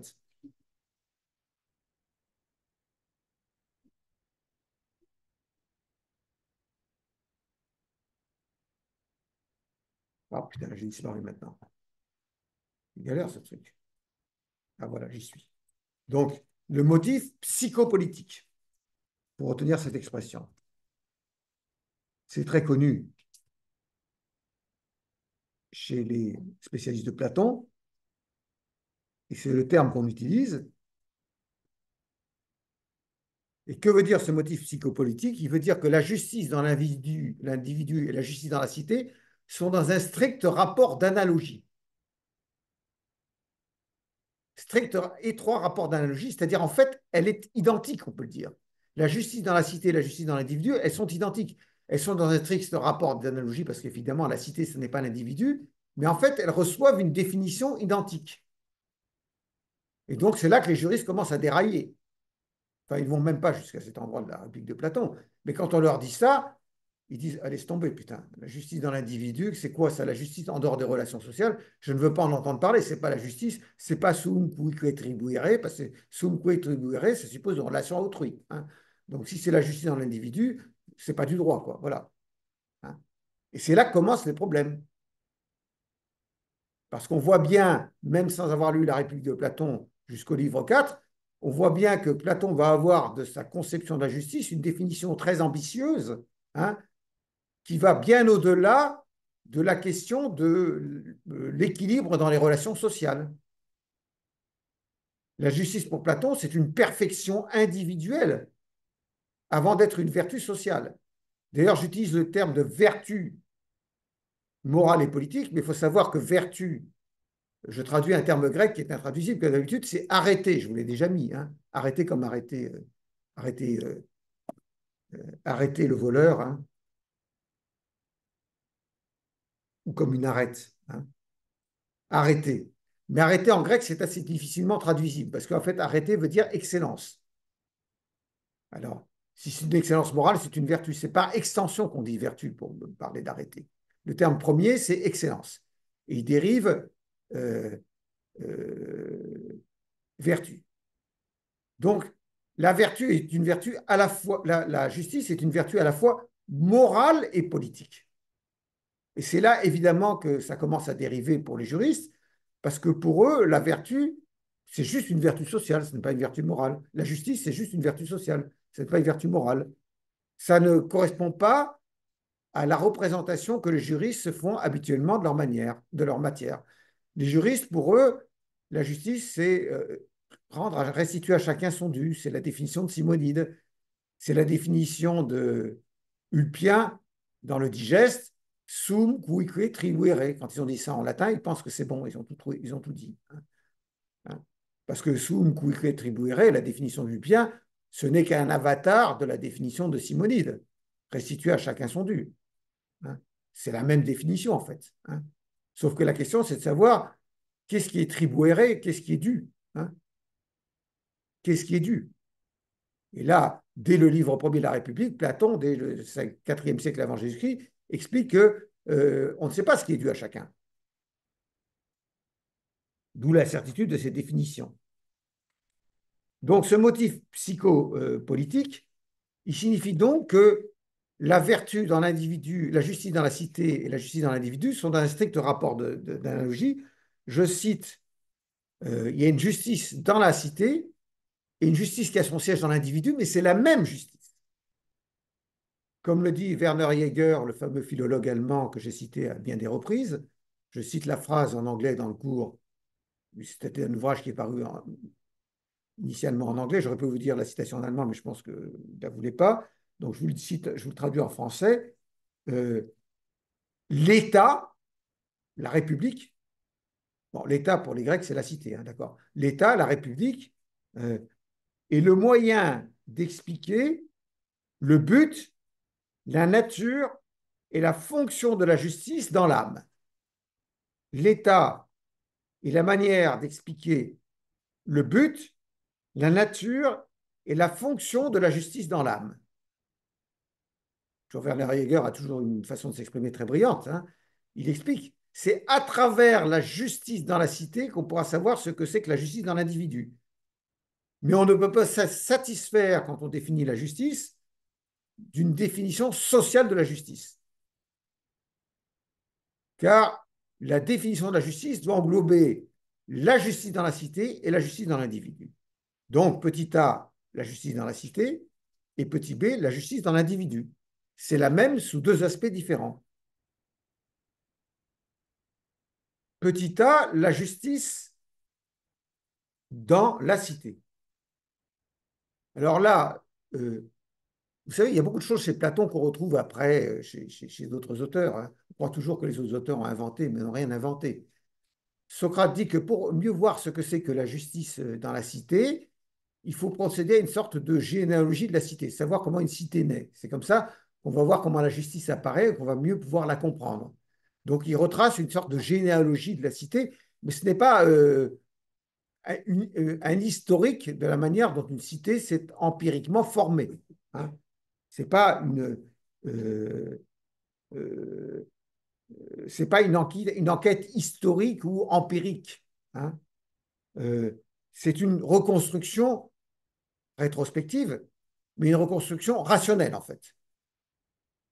Comment est-ce qu'une cité a dû se constituer? Pas comment elle s'est effectivement constituée, on ne peut pas répondre à la question, mais comment elle a dû se constituer. Donc ça doit évoquer chez vous quelque chose, non? Un ouvrage que je cite dans le cours écrit, donc si certains ont le cours écrit sous les yeux, ils voient. Le discours de Jean-Jacques Rousseau sur les origines de l'inégalité. Hein. Que dit Rousseau dans le discours sur l'inégalité au départ? Écartons les faits et formons simplement des hypothèses sur la manière dont l'État s'est constitué. Quel était l'état de nature? Comment est-on rentré dans un état civil? Écartons les faits, il dit dans une phrase très célèbre. Écartons les faits. Commençons donc par écarter tous les faits. Car ils ne touchent point à la question. Il faut reprendre les recherches. Il ne faut pas prendre les recherches pour des vérités historiques, mais simplement pour des raisonnements hypothétiques et conditionnels. C'est la démarche de Rousseau dans le discours sur l'inégalité, mais lorsque Locke, par exemple, part de la fondation, du traité du gouvernement civil, il dit aussi, c'est comme ça que les choses ont dû, les gens sont sortis de l'état nature pour entrer dans l'état civil, c'est comme ça que les choses ont dû se passer. Donc en fait, d'où vient cette source d'une idée d'une reconstitution rationnelle de la généalogie de la cité? Ça vient de Platon, ça vient du livre 2 de la République. Donc, cette manière dont la cité a pu se constituer n'a aucune prétention à la vérité historique. C'est une reconstitution rationnelle, mais en plus, assez rapidement, alors là, ce n'est pas comme chez Rousseau ou les philosophes des Lumières, assez rapidement, ça va dériver, parce qu'on va passer euh, de la généalogie de la cité à la recherche de la forme d'une cité idéale. C'est-à-dire que le livre 2 puis le livre 3 de la République, surtout le livre 3, vont dériver de la question de la reconstruction rationnelle de l'origine de la cité à la question de la forme d'une cité idéale. Comment une cité idéale est-elle formée? Qu'est-ce qui caractérise une cité idéale? Alors, sur la généalogie de la cité, je ne vais pas m'étendre beaucoup. En fait, les passages de Platon sont très connus et là encore ont été largement exploités par des penseurs ultérieurs. Il dit que la naissance d'une cité provient des besoins réciproques, de ce qu'on appelle la réciprocité. Réciprocité, réciprocité est un terme qui est très largement discuté dans la philosophie grecque, notamment chez Aristote dans l'Éthique à Nicomaque, qui estime que la réciprocité n'est ni justice commutative, ni justice corrective, ni justice distributive. C'est autre chose. La réciprocité, ça veut dire que si tu me donnes un arc, je te donne et des flèches, je te donne une pirogue. En fait, c'est ça. C'est le troc. Il faut une réciprocité. Et là, Platon fait un intermède, mais assez court, pour dire que à un certain moment, c'est quand même plus pratique de mesurer il ne donne pas l'exemple de la pirogue et des arcs, mais enfin, de mesurer par exemple le blé d'un côté et le vin de l'autre par un étalon commun. Cet étalon commun, c'est la monnaie. Donc la monnaie va servir de symbole pour représenter la valeur des différentes marchandises, d'où l'origine de la monnaie. La monnaie sur laquelle Aristote s'étendra longuement dans un chapitre de l'Éthique à Nicomaque. Les développements d'Aristote sont plus consistants que les développements de Platon sur ce point, sur l'origine de la monnaie. Et donc, euh, euh, ce que Platon souligne, c'est qu'il doit y avoir une spécialisation des tâches dans une cité et entre cités. Et donc, il doit y avoir des marchands, des agriculteurs, des artisans. Chacun doit être spécialisé. Et comment les produits s'échangent-ils? Ils s'échangent grâce à cet étalon qu'on a créé, qui est la monnaie. Maintenant, il y a quelque chose de très intéressant aussi dans la République et de très connu, c'est le fameux mythe des races d'Hésiode. Platon emprunte à Hésiode le mythe des races, et ça, c'est pas mal parce que du point de vue de la philosophie politique, c'est important. C'est-à-dire qu'il explique, et on commence déjà à dériver vers la cité idéale, il explique que dans une cité, tout le monde ne peut pas être placé au même rang. Mais qu'évidemment, les gens qui sont dans un rang inférieur, ils ont envie d'être dans le rang supérieur. Donc, il faut convaincre les gens de rester à leur place, n'est-ce pas? Ça, c'est une obsession de Platon. Il faut que les gens restent à leur place et il ne faut pas que les gens décident eux-mêmes, parce qu'ils sont trop cons, il faut que quelqu'un décide à leur place. Et donc, ce passage du livre 2 de la République, euh, il est important parce que euh, c'est un passage sur le mensonge en politique. C'est-à-dire, Platon dit, on va se référer au mythe des races enseigné par Hésiode, qui était un poète grec, euh, qui va servir de mensonge pour convaincre tout le monde de rester à sa place. Et donc le mythe d'Hésiode, c'est le suivant, c'est-à-dire que les hommes sont de trois catégories. Il y a le Dieu, quand il a modelé les hommes, en a fait trois catégories. Il y en a certains qu'il a modelés avec de l'or. C'est l'or qui a servi à leur genèse. D'autres, euh, on a mêlé de l'argent à leur genèse. Et enfin, la troisième catégorie, pardon, à leur genèse, il ne faut pas confondre la genèse et la genèse. La genèse, c'est l'Ancien Testament. Euh, à leur genèse,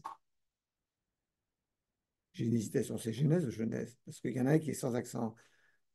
La genèse, c'est la Bible, hein, la genèse. Oui. Non, non, c'est genèse, c'est pour la Bible et d'autres, c'est genèse, je pense.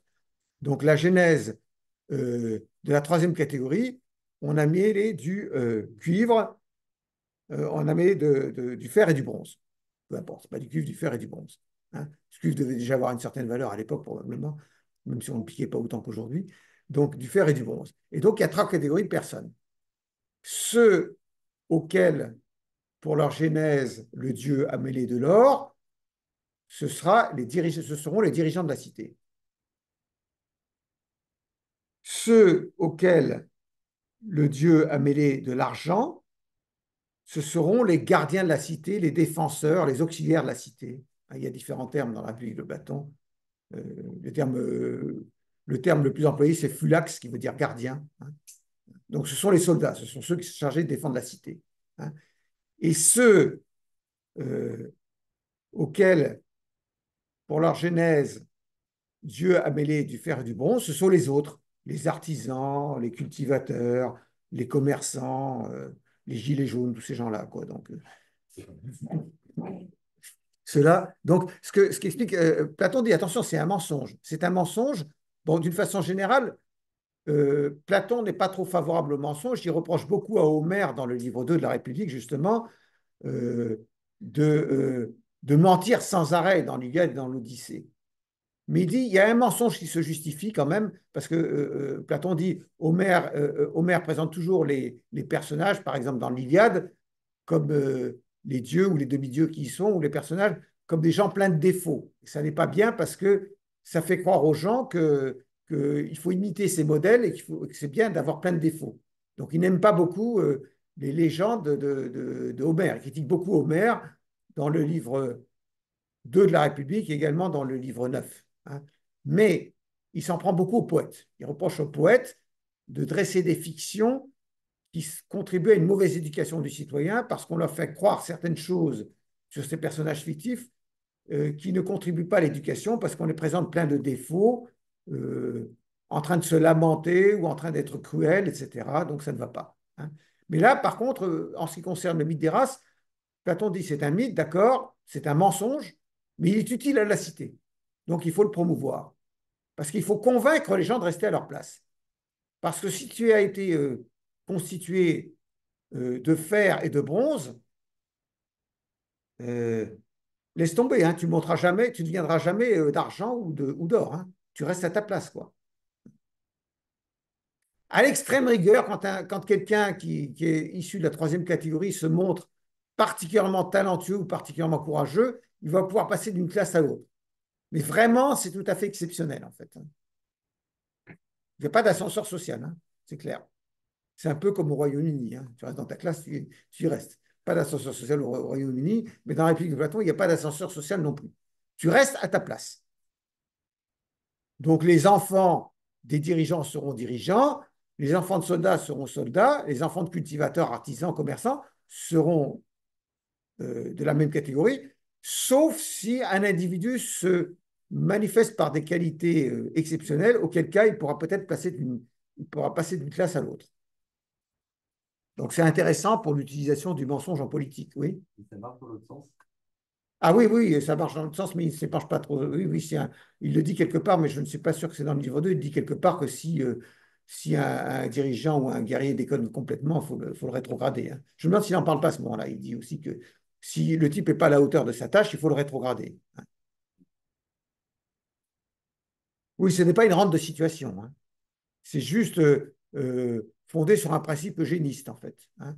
C'est-à-dire que les enfants de ceux qui sont intelligents ne peuvent pas être autre chose qu'intelligents, en fait. C'est ça. Les enfants de gens courageux ne peuvent pas être autre chose que courageux. Hein. Maintenant, s'il se révèle que finalement un rejeton de dirigeant ou un rejeton de soldat n'est pas du tout à la hauteur de sa fonction, il va être rétrogradé, oui. Oui. Mais ce sont des choses, dans l'esprit de Platon, c'est exceptionnel. Parce qu'il ne faut pas que ça devienne le bordel. Il ne faut pas que le gilet jaune, ils veulent devenir dirigeant, quoi, parce que ça ne va pas. Hein. Donc, faut que les gens restent à leur place. C'est important. C'est important parce que sinon, des incapables vont diriger la cité, et là, c'est la catastrophe. La cité idéale, hein, pas la cité historique. Hein. Alors après, euh, avoir ainsi présenté la genèse de la cité, pardon, et avoir parlé euh, de ce mensonge en poétique, Platon se rapproche peu à peu de la justice et il dit en fait, et là on est dans une cité idéale cette fois-ci, on n'est plus dans la cité euh, reconstituée rationnellement comme à la pleine naissance, on est dans la cité idéale. Il glisse à une cité idéale, il dit dans une cité idéale, quelles sont les vertus qui doivent prévaloir. Et Platon donne une énumération des vertus qui doivent prévaloir dans une cité, mais cette énumération n'a rien d'original. Je vais parler un peu plus lentement parce que je crois que j'accélère mon débit et ça n'est pas bon. Cette énumération n'a rien d'original, c'est-à-dire c'est une énumération qu'on trouve dans d'autres dialogues de Platon et dans d'autres écrits. Donc il dit il y a 4 vertus. Il ne faut pas prendre ça pour une création intellectuelle de Platon. Il l'a probablement emprunté ailleurs. Et ces 4 vertus, dit Platon, ce sont la sagesse, le courage, alors sagesse, Sophia, hein, vous connaissez tous le terme, le courage,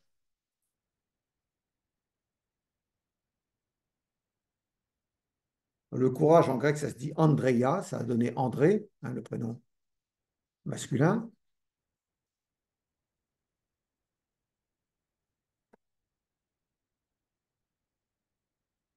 C'est peut-être pas d'intérêt que je vous les écrive en grec en fait. Hein. Donc disons-les en français.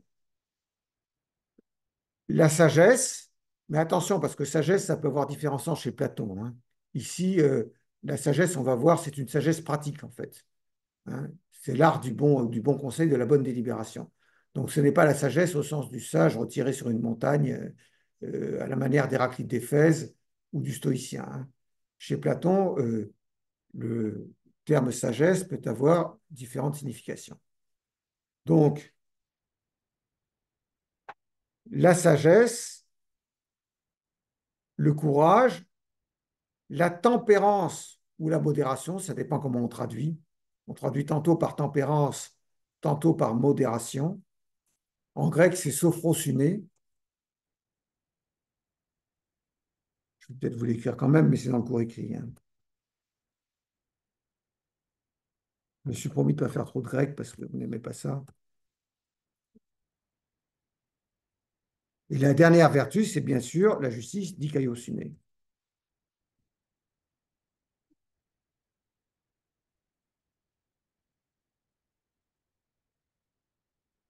Donc voilà les 4 vertus, dit-il, qui doivent exister dans une cité idéale.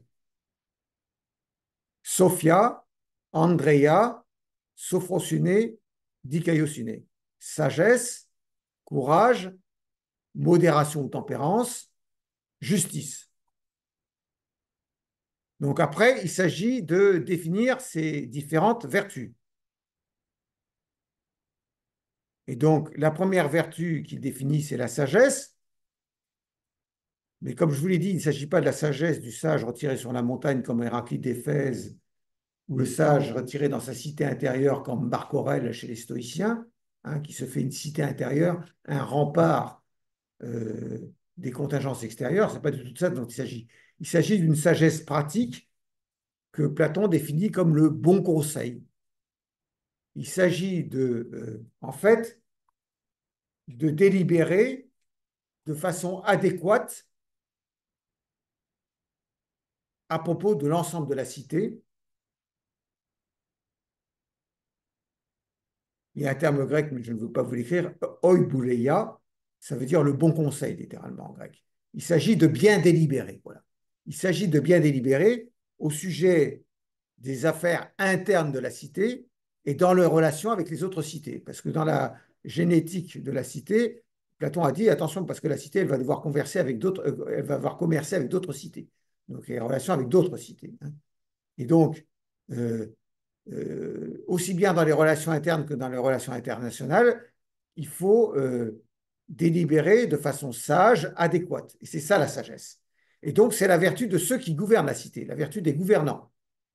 C'est eux qui doivent prendre les sages décisions relatives à la cité, aussi bien dans ses relations avec elle-même que dans ses relations avec les autres cités.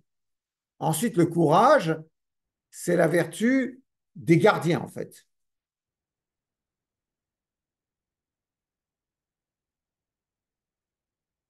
Les dirigeants dans la cité de Platon, ce sont ceux que Platon appelle les gardiens parfaits. C'est-à-dire que dans les gardiens, il y a ceux qui défendent la cité et il y a les gardiens parfaits qui dirigent, en fait. Hein. Donc j'ai appelé dirigeants, mais en fait, c'est ce que Platon appelle quelque part les gardiens parfaits. Après, il y a les autres gardiens, ceux qui ne sont pas parfaits en quelque sorte, ce sont les soldats, en fait. Eux, ils doivent faire preuve de courage, c'est-à-dire qu'ils doivent déterminer. Le courage, ça n'est pas la témérité. Hein. Ça n'est ni la témérité ni la lâcheté, hein, comme dirait Aristote. C'est intermédiaire entre la lâcheté et la témérité. C'est-à-dire qu'il va falloir euh, euh, juger des dangers qui doivent être redoutés et ceux qui ne sont pas redoutés. Il faut avoir dissipé les fausses peurs et se préoccuper des vrais dangers, et c'est ça le courage. Ça n'est ni la témérité qui est aveuglement, ni la couardise ou la lâcheté qui consiste à s'enfuir pour un rien. Hein. Et ça, c'est la vertu des gardiens soldats, en fait, ceux qui protègent la cité. Et en fait, il y a une troisième vertu ensuite, c'est sophrosune, donc la modération, la tempérance. Mais là, ce n'est pas une vertu, dit Platon, ce n'est pas une vertu propre à une certaine catégorie de citoyens dans la cité. Il y a trois catégories, je vous rappelle, les dirigeants, les gardiens parfaits, les gardiens, soldats, et puis il y a les commerçants, artisans, euh, agriculteurs, etc. Hein. Donc, la vertu de modération ou tempérance, ce n'est pas une vertu propre à l'une de ces trois catégories, c'est une vertu commune à toutes les catégories, dit Socrate. C'est-à-dire que tous les citoyens de la cité doivent être animés de cette vertu de modération ou de tempérance. La vertu, la modération ou la tempérance, c'est le fait pour la cité de vivre en harmonie. Les citoyens vivent en harmonie les uns avec les autres, en concorde, en harmonie les uns avec les autres. Harmonie, harmonia en grec, concorde, pronoia.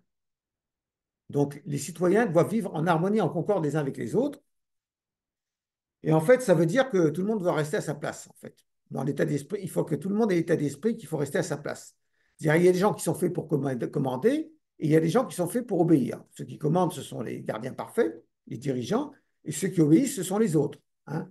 Et donc, il faut admettre qu'il y a des gens qui commandent et il y a des gens qui obéissent.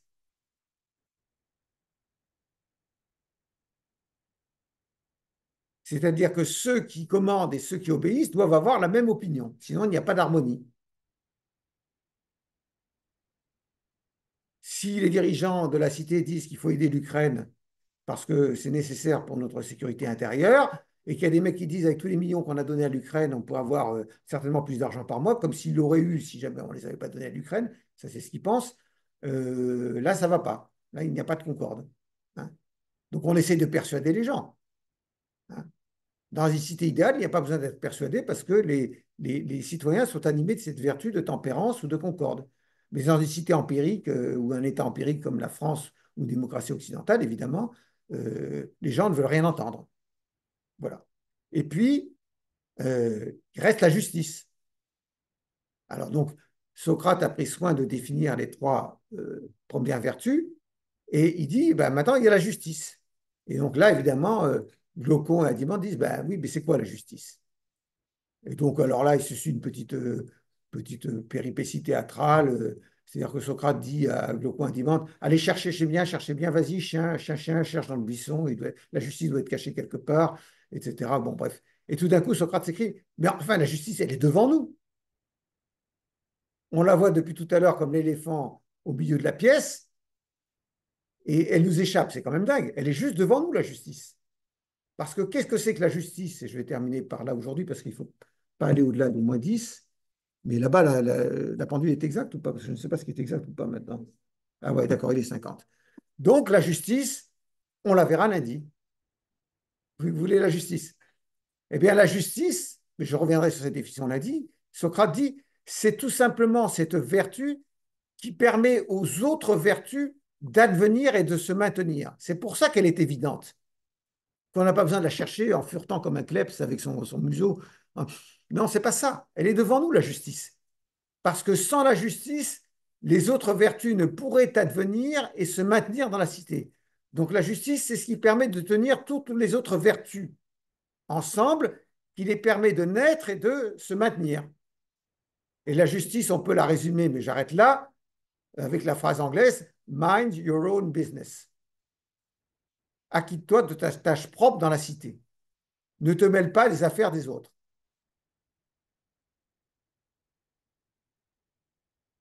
N'agis pas comme un, comme on dit en anglais, busybody. Hein. Ne va pas te mêler de la tâche des autres. Accomplis ta tâche propre dans la cité. Voilà ce que c'est que la justice. Donc je m'arrête là. Mais vous comprenez le malentendu entre les juristes et les philosophes, parce que c'est ça qui nous intéresse. Vous êtes juriste. Hein. Quand les juristes disent ça dans la République, ils ne disent même pas la République, déjà pour commencer, évidemment. C'est mieux d'aller lire Dabin ou Ripper. Hein. Et si jamais ils ont la curiosité d'ouvrir la République, ils tombent là-dessus, ils disent, mais putain, c'est quoi ce truc? C'est quoi ce Beans? Ça ne me parle absolument pas. Et comme ils sont étriqués dans leur univers, ils ne conçoivent pas qu'on puisse concevoir le droit autrement que la manière dont on le conçoit. Moi, je ne dis pas que le droit doit être conçu comme Platon le conçoit. Je dis juste qu'il faut faire preuve d'un peu d'ouverture d'esprit. Hein. Après, on se fait sa religion, on ne se la se fait pas. Moi, je n'ai pas fait ma religion, et j'ai déjà 67 ans. Mais autant comprendre qu'il puisse y avoir des pensées respectables, même si elles ne parlent pas aux juristes. Platon est quand même le plus grand des philosophes avec Socrate. Voilà, stop, on a dépassé 3 minutes. Vous avez 3 minutes de crédit.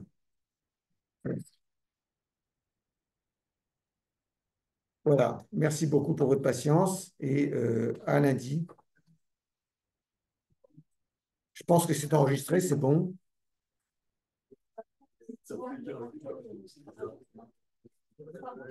Il faut me dire si je parle trop vite à un moment donné, hein, parce que des fois j'accélère le rythme et je m'oublie en fait. Je veux jouer aux orateurs et c'est très mauvais de vouloir jouer à l'orateur. Il faut toujours rester sobre en fait.